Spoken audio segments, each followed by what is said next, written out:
নমস্কাৰ ছাত্ৰ ছাত্ৰীসকল আজি আমি দ্বিতীয় শ্ৰেণীৰ আমাৰ চৌপাশৰ পৰিৱেশ কিতাপখনৰ দ্বিতীয় নম্বৰ যিটো পাঠ আমাৰ বিদ্যালয় হয় এইটো আমি আলোচনা কৰিবলৈ ওলাইছোঁ আৰু গোটেইখিনি আমি পঢ়ি দিয়াৰ লগতে গোটেই প্ৰশ্ন উত্তৰখিনিও আলোচনা কৰা হ'ব আৰু তোমালোকে যদি এই ভিডিঅ'টো মোৰ প্ৰথম চাইছা তেতিয়াহ'লে মোৰ চেনেলটো ছাবস্ক্ৰাইব কৰি দিবা লগতে বেল আইকনটো বজাবলৈ নাপাহৰিবা এতিয়া আমি আৰম্ভ কৰিবলৈ ওলাইছোঁ আমাৰ পাঠটো হয়নে আমাৰ বিদ্যালয় এইখন কি হয় এখন বিদ্যালয় হয় ৰতনপুৰ আদৰ্শ বিদ্যালয় আমি এতিয়া তলৰখিনি পঢ়িম হয়নে আমি ইয়াতে ধুনীয়া ছাত্ৰ ছাত্ৰীবিলাকে খেলি আছে তেওঁলোকে ধুনীয়াকৈ বিদ্যালয় আৰম্ভ কৰিছে বা তেওঁলোকে জিৰণিৰ সময়ত খেলা ধূলা কৰিছে তেনেকুৱা এটা আমি ছবি দেখিবলৈ পাইছোঁ হয়নে আমি এতিয়া আৰম্ভ কৰিছোঁ এইখন ৰতনপুৰ গাঁৱৰ জাকত জিলিকা বিদ্যালয় হয়নে এইখন ৰতনপুৰ নামৰ গাঁৱৰ এখন জাকত জিলিকা বিদ্যালয় ৰিংকি পৰিণীতা জেনিফাৰ ৰাজু পদুম আৰু ফাৰুকহঁত ইয়াৰ ছাত্ৰ ছাত্ৰী ইহঁতৰ নামৰ কথা কৈছে ছাত্ৰ ছাত্ৰী কেইজনমানৰ বিদ্যালয়খন সকলোৰে অতিকৈ আদৰৰ সকলোৰে মৰমৰ বিদ্যালয়খন যিখনত নেকি সকলোৱে পঢ়ে চবৰে বৰ মৰমৰ বিদ্যালয় এইখন তাৰপিছত ইয়াতে কৈছে ৰিংকিহঁতে বিদ্যালয়খনৰ চৌহদত আৰু চৌহদটো আৰু শ্ৰেণীকোঠাসমূহ সদায় পৰিষ্কাৰ পৰিচ্ছন্নকৈ ৰাখে ধুনীয়া চাফা কৰি ৰাখে তাৰপিছত আৱৰ্জনা পেলাবলৈ নিৰ্দিষ্ট ডাষ্টবিন ব্যৱহাৰ কৰে হয়নে নহয় আমি সকলোৱে আৱৰ্জনা বা লেতেৰা যিবোৰ আৱৰ্জনা আছে সেইবোৰ পেলাবলৈ আমি ডাষ্টবিন ব্যৱহাৰ কৰোঁ তাৰপিছত শুকান ডালপাত ফল মূলৰ বাকলি কণীৰ খোলা শাক পাচলি আৱৰ্জনা আদি পেলাবলৈ সেউজীয়া ৰঙৰ ডাষ্টবিন হয়নে নহয় ডাষ্টবিন বুলি কওঁতেতো বুজি পাইছা তোমালোকে যিটোত আমি লেতেৰা বস্তুবিলাক পেলাওঁ হয়নে নহয় আমাৰ যিবিলাক নেকি লেতেৰা আছে সেউজীয়া লেতেৰা বা যিবোৰ আমাৰ পচি গ'লে পচন সাৰ হ'ব সেইবিলাক আমি সেউজীয়াটোত পেলাওঁ আৰু কি হয় এই আৱৰ্জনাবোৰ সহজে পচি মাটিৰ লগত মিহলি হৈ যায় সেইবাবে সেউজীয়াটোত আমি পেলাওঁ আৰু আনহাতে চকলেটৰ বাকলি পেলনীয়া কাগজ প্লাষ্টিকৰ বটল স্কেলৰ টুকুৰা আদিৰ বাবে নীলা ৰঙৰ ডাষ্টবিন ব্যৱহাৰ কৰোঁ হয়নে নহয় নীলা ৰঙৰ যিটো ডাষ্টবিন হয় সেইটোত আমি যিবিলাক নেকি পচি নোযোৱা সামগ্ৰী সেইবিলাক আমি পেলাওঁ এই আৱৰ্জনাবোৰ পুনৰ ব্যৱহাৰ কৰি কিছুমান নতুন বস্তু তৈয়াৰ কৰিব পাৰি হয়নে নহয় এই আৱৰ্জনাবোৰ ব্যৱহাৰ কৰি পুনৰ কিছুমান নতুন নতুন বস্তু তৈয়াৰ কৰিব পাৰি এনেদৰে নতুন বস্তু তৈয়াৰ কৰা প্ৰক্ৰিয়াক পুনৰ ব্যৱহাৰ বুলি কোৱা হয় হয়নে যিবোৰ মানে আমাৰ পচি নাযায় সেইবোৰক আমি নতুনকৈ আকৌ ধুনীয়াকৈ কিছুমান বস্তু সজাব পাৰোঁ তাকে আকৌ যদি আমি ব্যৱহাৰ কৰোঁ সেইবিলাকক পুনৰ ব্যৱহাৰ কৰা বুলি কোৱা হয় আমাৰ ইয়াতে কৈছে যে বিদ্যালয়ৰ এঠাইত গাঁত খান্দি গছৰ ডালপাত আদি পেলোৱা হয় হয়নে নহয় এটা আমাৰ বিদ্যালয়বিলাকত আমি এটা কি কৰোঁ জাবৰ আৱৰ্জনা পেলোৱা এটা গাঁত খান্দো বা কিছুমানে ডাষ্টবিনতে থয় তাৰপিছত সেইবোৰ যাতে পচি সাৰ হয় ইয়াকে যেতিয়া নেকি সেইবোৰ ডাল পাত যিবোৰ পচা আৱৰ্জনা যিবোৰ নেকি পচি নোযোৱা বস্তু সেইবোৰ আমি তাতে নেপেলাওঁ যিবিলাক পচি যোৱা সেইবিলাক তাতে যদি পেলাওঁ ইয়াকে পচন সাৰ বুলি কোৱা হয় বুজি পাইছেনে সেইবিলাক পচি মাটিৰ নিচিনা হৈ যায় সেইবিলাকক পচন সাৰ বোলে ৰিংকিহঁতে এনেদৰে পচন সাৰ গছৰ পুলি ফুলৰ পুলি আদি ৰুওঁতেও ব্যৱহাৰ কৰে হয়নে সেইবোৰ আনি গছৰ পুলি দিলে গছৰ পুলিৰ বৰ ধুনীয়া হয় চোৱাচোন ক্ৰিয়াকলাপ 1 নম্বৰটো দিছে তলত দিয়া আৱৰ্জনাবোৰ কোনটো ডাষ্টবিনত পেলাবা আস্তানি মিলোৱা বুলি কৈছে মই ইয়াতে মিলাই দিছোঁ তোমালোকে চাই ল'বা দেই আলুৰ বাকলি যিহেতুকে পচি যাব হয়নে সেইকাৰণে আমি সেউজীয়া ডাষ্টবিনটোত দিম হয়নে নহয় প্লাষ্টিকৰ বটল আমি সেইটো নীলা যিটো ডাষ্টবিন হয় সেইটোত পেলাম তাৰপিছত কণীৰ খোলা সেইবিলাকতো আমাৰ পচি যাব হয়নে নহয় আকৌ লাইটৰ বাল্বৰ টুকুৰাটো নপচে নহয় সেইটো আমি নীলা ৰঙৰ ডাষ্টবিনটোত পেলাম তাৰপিছত কাপোৰৰ টুকুৰা হয়নে নহয় কাপোৰৰ টুকুৰা পেলনীয়া কাগজো আমি কি কৰিম আমি ধুনীয়াকৈ সেউজীয়া ডাষ্টবিনটোতে পেলাম চিপছৰ খালী পেকেট আমি নেপেলাওঁ তাৰপিছত শুকান গছৰ পাতবিলাকো আমি সেউজীয়া ডাষ্টবিনটোত পেলাম তোমালোকে চাই লোৱা আৰু ধুনীয়াকৈ তোমালোকৰ কিতাপত আস্তানি মিলাই ল'বা দেই ইয়াতে আছে যে লিখো আহা বুলি কৈছে তোমালোকে বিদ্যালয়খনত তোমালোকৰ যিখন বিদ্যালয় সেইখনত তুমি কিয় ভাল পোৱা আৰু ভাবি গুণি কেইটামান কাৰণ লিখা বুলি কৈছে তোমাৰ যিখন বিদ্যালয় সেইখন তুমি কিহৰ কাৰণে ভাল পোৱা তোমালোকে নিজে লিখিলে বেছি ভাল হয় কিন্তু মই দুটা কৈ দিওঁ আমাৰ বিদ্যালয়খন যিহেতুকে বৰ ধুনীয়া পৰিষ্কাৰ পৰিপাটি হয়নে নহয় আমাৰ বিদ্যালয়ত ধুনীয়া খোৱা পানীৰ ব্যৱস্থা আছে বা আমাৰ যিবিলাক নেকি লেতেৰা সামগ্ৰী আমি সেইবিলাক ধুনীয়া কৰি চাফা কৰি আকৌ আমাৰ বিদ্যালয়খন ৰাখোঁ আৰু দ্বিতীয়তে আমাৰ যিবিলাক নেকি লেতেৰা বয় বস্তু আছে সেইবিলাক সকলোৱে আমি একগোট হৈ চাফা কৰোঁ সেইকাৰণে আমাৰ স্কুলখন ভাল লাগে আৰু এইকেইটা গুণৰ কাৰণে মই ভাল পাওঁ বুলি তোমালোকে লিখিব পাৰা আৰু তোমালোকৰ স্কুলখন তোমাৰ যি মন যায় যিটো কাৰণত ভাল লাগে সেইটো তুমি লিখিব পাৰা দেই এতিয়া আমি আলোচনা কৰোঁ আহা বুলি কৈছে বিদ্যালয়ত কেনেদৰে ফুলনি আৰু বাগিচা পাতিবা পাচলিৰ বাগিচা পাতিবা খুদিছে শিক্ষক আৰু সহপাঠীসকলৰ সৈতে আলোচনা কৰা তোমাৰ ছাৰ বাইদেউ আৰু তোমাৰ লগৰীয়াৰ সৈতে পাচলি আৰু ফুলনিৰ বাগিচা কেনেকৈ পাতিবা তাৰ কাৰণে আলোচনা কৰিবা আৰু শিক্ষকৰ তত্ত্বাৱধানত কামৰ ভাগ বতৰা কৰি ফুলনি আৰু পাচলিৰ বাগিচাৰ সময়মতে যতন ল'বা হয়নে নহয় শিক্ষক তোমালোকৰ ছাৰ বাইদেউৰ লগত কথা পাতি তোমালোকৰ লগৰ লগত কথা পাতি ধুনীয়াকৈ সকলোৱে কামবিলাক ভাগ ভাগ কৰি ল'বা পানী দিবা কিছুমানে বেৰ দিবা সেনেকুৱাকৈ সকলোৱে একেলগে কৰিবা তেতিয়াহে ভাল হ'ব স্কুলখন আগবাঢ়ি যাব এতিয়া পচন সাৰ কিদৰে তৈয়াৰ কৰিব পাৰি আমি সেইটো আলোচনা কৰিম পচন সাৰটো আমি অলপ আগতে পঢ়ি আহিছোঁ হয়নে নহয় আমি এটা গাঁত খান্দি সেই গাঁতত যিবিলাক নেকি আমাৰ পচি যোৱা সামগ্ৰী যেনে ধৰা গছৰ ডাল পাত হয়নে নহয় কণীৰ বাকলিয়েই হওক বা আৰু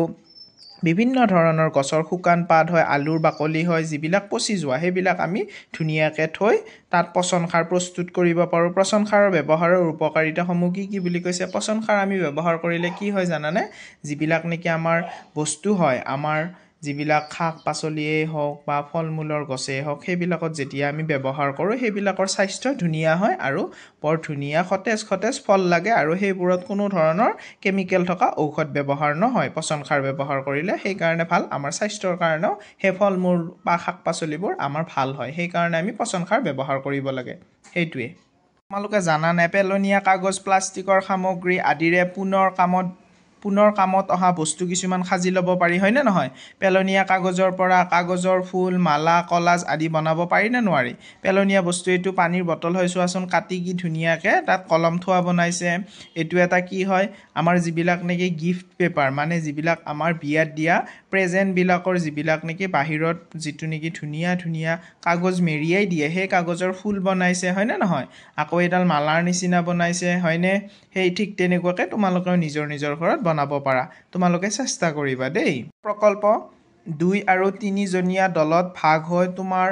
ঘৰৰ বা বিদ্যালয়ৰ পেলনীয়া কাগজ কাপোৰ আদিৰে কিছুমান বস্তু সাজা যেনে চকৰি নাও পুতলা আদি শিক্ষক আৰু ডাঙৰৰ সহায় ল'বা বুলি কৈছে তোমালোকে নিজে কৰিবলৈ চেষ্টা কৰিবা তুমি ঘৰত হ'লেও কৰিবা স্কুলত হ'লেও কৰিবা বুজি পাইছানে শিক্ষকৰ সহায় ল'বা বা ডাঙৰৰ তোমালোকৰ মা দেউতাৰ হ'লেও সহায় ল'বা দেই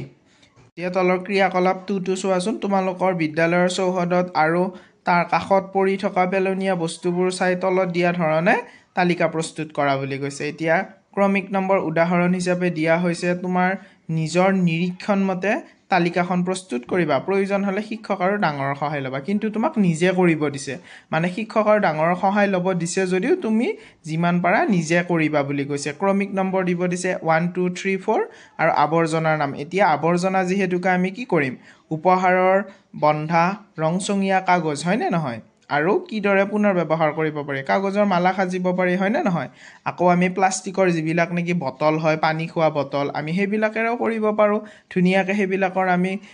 কলম থোৱা কলাজ বা কিবা বিভিন্ন ধৰণৰ বস্তু আমি সাজিব পাৰোঁ হয়নে নহয় আকৌ তাৰপিছতো আমি বেলেগ বহুত আৱৰ্জনাৰ নাম আছে সেইবোৰ তোমালোকে নিজৰ মনত বিভিন্ন ধৰণৰ বস্তু আছে যিবোৰৰ নেকি নাম তোমালোকে মনত কৰি লিখিব লাগে আৰু তোমালোকে নিজে কৰিবা এইখিনি চোৱাচোন এতিয়া ৰিংকিহঁতৰ বিদ্যালয়খনত উত্তৰ দিশে এখন পাহাৰ আছে দক্ষিণ দিশত এখন ফুলনি আৰু বিদ্যালয়লৈ সোমোৱা গেটখন আছে হয়নে নহয় দিশত এখন পাচলিৰ বাগিচা আৰু এজোপা ডাঙৰ আহঁত গছ আছে পশ্চিম দিশত এডৰা সৰিয়হ আছে হয়নে নহয় সৰিয়হ খেতি সেইটোৰ কথা কৈছে এতিয়া কৰি চাওঁ আহা বুলি কৈছে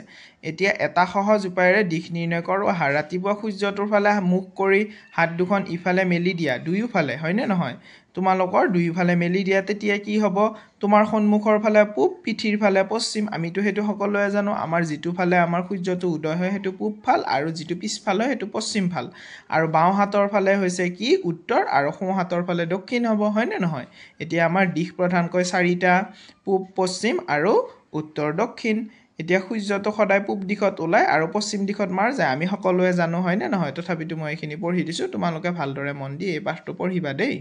তাৰপিছত এতিয়া ক্ৰিয়াকলাপ নম্বৰ 3 আছে হয়নে তোমাৰ বিদ্যালয় আৰু ঘৰৰ চাৰিওফালে চাৰিওটা দিশত কি আছে তলৰ তালিকাখনত লিখা বুলি কৈছে এতিয়া তোমাৰ যিহেতুকে তোমালোকৰ সব নিজৰ হ'ব হয়নে নহয় তোমাৰ বিদ্যালয়খন বেলেগ হয় তোমাৰ ঘৰটো বেলেগ হয় হয়নে নহয় মইতো গম নাপাওঁ এতিয়া তোমালোকৰ ঘৰৰ পৰা বিদ্যালয় বা বিদ্যালয়ৰ পৰা ঘৰ হয়নে নহয় এইবিলাকৰ দিশবিলাকত তোমালোকৰ বেলেগ বস্তু থাকিব পাৰে এতিয়াতো মই সেই কাৰণে ইয়াতে লিখি দিয়া নাই তোমালোকৰ যিখন বিদ্যালয় সেইখনৰ উত্তৰ দিশত দক্ষিণ দিশত পূব দিশত আৰু পশ্চিম দিশত কি আছে তুমি নিজে লিখিবা আকৌ তোমাৰ নেকি যিখন ঘৰৰ উত্তৰ পূব বা পশ্চিম দক্ষিণ যি আছে সেইবিলাক তোমালোকে নিজে কৰিবা তেতিয়াহে তোমালোকে পাৰিবা আজি বা কালি এনেকুৱাকে কৰি গলে আৰু বেছিকে পাৰিবা এতিয়া আমি তলৰখিনি আলোচনা কৰিম ৰিংকিহঁতৰ ঘৰৰ পৰা বিদ্যালয়লৈ যোৱা বাটতে পৰিণীতাহঁতৰ ঘৰ হয়নে নহয় তাৰপিছত দুয়োজনীয়ে একেলগে বিদ্যালয়লৈ খোজকাঢ়ি অহা যোৱা কৰে তাৰপিছত ৰাজহাৰৰ সমস্যাৰ বাবে বাবুলে হুইল চেয়াৰ ব্যৱহাৰ কৰে হয়নে নহয় যিবিলাক আমি যে ঠেলা গাড়ী হয় এইবিলাকত বহি অহা যোৱা কৰে তাৰপিছত আকৌ বিদ্যালয়লৈ অহা যোৱা কৰোঁতে ৰিংকিহঁতে তাক সহায় কৰে মানে তাক লৈ আহে আকৌ কিবা কাৰণত অসুবিধা হ'লে সেইবোৰ সমস্যা সমাধান কৰে বাবুলে বৰ সুন্দৰকৈ ছবিও আঁকে আৰু বাঁহী বজায় বৰ ধুনীয়া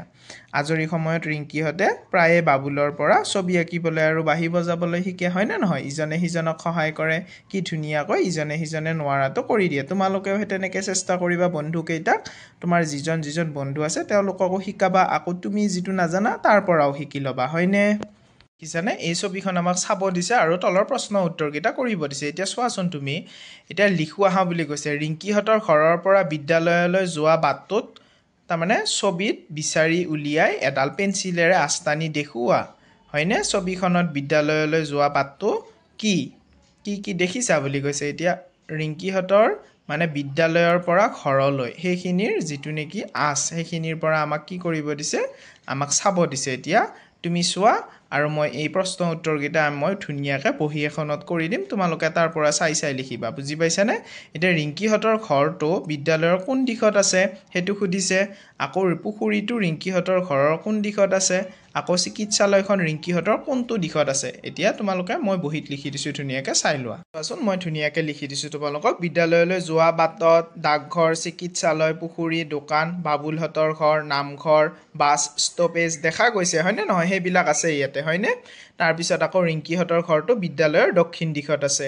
তাৰপিছত পুখুৰীটো ৰিংকিহঁতৰ ঘৰৰ পশ্চিম দিশত আছে আৰু চিকিৎসালয়খন ৰিংকিহঁতৰ ঘৰৰ উত্তৰ দিশত আছে তোমালোকে ভালদৰে মন দি লিখি ল'বা দেই এইখিনি যে কৰি চাওঁ আহা কাষৰ ছবিখনত দেখুৱাৰ দৰে তোমাৰ শ্ৰেণীকোঠাৰ টেবুলখন জুখি চোৱা তাৰপিছত টেবুলখন জোখোতে কোনে কিমান বেগত পালা তাৰ এখন বহীত লিখি ৰাখা বুলি কৈছে এতিয়া তোমাৰ হাতৰ বেগত তোমাৰ মিলাই চোৱা আৰু কোনে কিমান বেগত পালে তাই সেইটো কথা কৈছে এনেদৰে জোখটো সকলোৰে জোখবোৰ নিমিলিব পাৰে নহয়নে বাৰু ইয়াৰ কাৰণ কি বুলি ভাবিছা বুলি কৈছে সকলোৰে হাতৰ আকাৰ সমান নহয় হয়নে নহয় সকলোৰে হাতৰ আকাৰ সমান নহয় সেইবাবে জোখতে হিচাপ একে নহ'ল এইদৰে হাত ভৰি পতা